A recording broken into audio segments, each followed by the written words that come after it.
Hi friends, welcome back to my channel.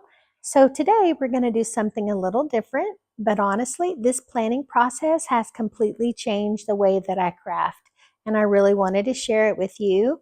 Instead of grabbing random papers every time I want to make a project, I'm going to show you how I prepare an entire paper collection so I can use almost every piece of it. My goal is to waste less and use more of my stash and have everything ready to travel with me whenever I head to a crop or a crafting weekend. So let's jump in. The very first thing that I like to do is pull one of my oldest paper collections off the shelf. Like many of you, I've collected a whole bunch of paper over the years, and some collections have actually just been sitting there waiting for their turn, if you will. Instead of saving them forever, I really just want to enjoy using them.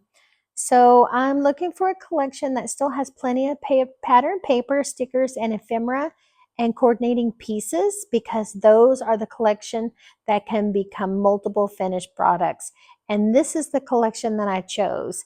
It's kind of a beachy theme. It's from close to my heart and it is several years old, but I'm excited to use this time. And before I cut a single piece of paper, I like to make a plan. I always sit down with my notebook and I decide exactly what I want this collection to become. Having a plan really keeps me from accidentally using all my favorite papers on one project and then not having enough left for anything else. So for this collection, I decided to focus on some of my favorite items that always do well in my Etsy shop. And those are several of the 4x4 mini albums, a few of the folios, and then I wanted to make some of my note card purses because I want to add some of my pretty mermaid stamps.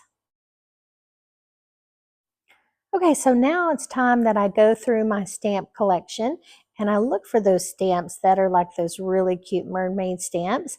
And I do want to also get all the ones that match the theme and the colors and just the overall feeling of this paper collection.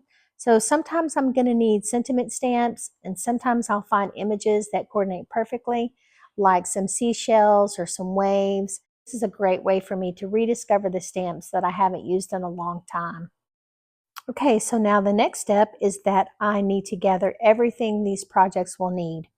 I'm going to pull out these plastic sleeves and I'm going to use them as packaging so that each project has its own plastic sleeve and everything's going to go into it. Having these sleeves ready help me to know exactly how many projects I'm going to be making. And then of course I need to go through all my coordinating cardstock that I will use for matting and any other things that I might need if I don't have a particular paper. I love using cardstock that matches the colors that are already in the paper collection because it makes everything feel polished and it really stretches the paper too. Okay, so now the most important parts of this process, in my opinion, is I need to divide up all the pattern paper. Instead of reaching for whatever sheet I see first while I'm crafting, I need to spread everything out and begin assigning papers to each project.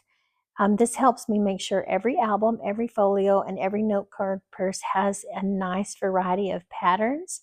It also prevents me from accidentally using all of my favorite designs too early. And what I like to do is I know that most of my projects will use so roughly around a 6x6 sheet of paper. So I take my paper and I divide it into 4 6x6 sections, and then I divide it evenly among my projects. And then once I'm finished with the dividing all the paper, I'm actually going to do the same thing with all the stickers and ephemera that come with the collection. I'm going to separate everything into piles, well, into the plastic sleeves for each project. That way every project has a coordinating embellishment ready to go whenever I'm ready to start assembling everything. This is going to save me so much decision making later because whatever's in the sleeve is what's going to be used on the project. Of course, we cannot forget our inks. So the last crafting supply I gather is ink. I pull out all the coordinating ink colors and match the collection so everything is ready when I begin stamping. Again, it's just one less thing I have to think about later, and it prevents me from having to stop crafting and go get something and then come back because I'll have everything that I need right here. And now for one of my favorite parts, I start shopping my own craft room. Now I need to go through all of my scraps, my leftover embellishments, my ribbons, my die cuts, and any coordinating pieces that I have laying around that I've collected over the years that are just waiting to be used. I find all the matching colors and I'm going to add them to each of the plastic sleeves. It's amazing how many forgotten treasures that you can find to match a collection perfectly. And then using these leftovers not only stretches my supplies, but it does really free up storage space for future projects and to buy future stuff. All right, once every project has its paper, cardstock, embellishments, stamps, and supplies, everything gets packed into one large storage container. And this has become one of my favorite organizing systems. So whenever I go to a crop or spend the day crafting with my friends, I simply grab one container and I know that everything I need is already together. There's no searching, no forgotten supplies, and no wondering if I packed enough paper. Everything is absolutely ready to go. So I hope today's video gave you some ideas for organizing your own paper collections.